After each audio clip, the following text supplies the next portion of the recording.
Assalamualaikum warahmatullahi wabarakatuh.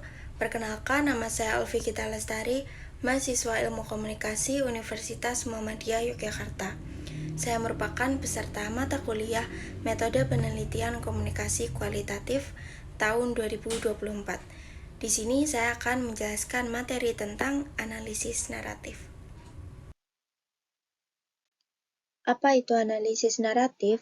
Analisis naratif adalah pendekatan yang digunakan untuk memahami bagaimana cerita dan informasi disajikan dalam bentuk naratif. Dalam analisis naratif, peneliti memfokuskan pada struktur dan makna dari cerita dan bagaimana ini mempengaruhi audiens. Analisis naratif melibatkan analisis struktur cerita, karakter, dan tema, serta bagaimana cerita ini mempengaruhi audiens.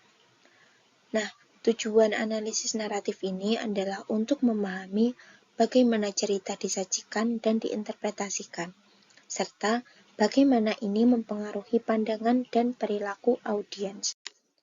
Sebuah teks bisa dikatakan narasi apabila terdapat beberapa peristiwa atau rangkaian peristiwa.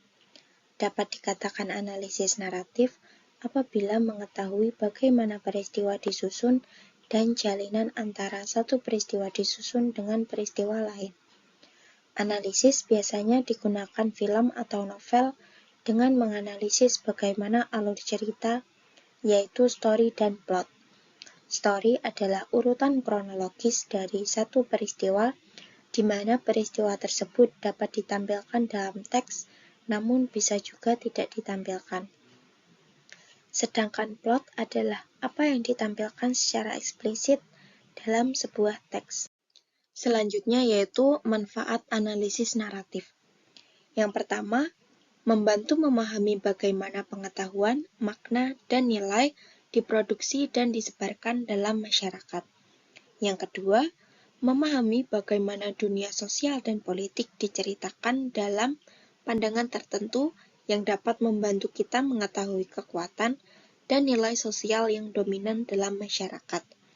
Yang ketiga, memungkinkan menyelidiki hal-hal tersembunyi dan laten dari suatu teks media. Dan yang terakhir adalah merefleksikan kontinuitas dan perubahan komunikasi. Selanjutnya yaitu model-model analisis naratif.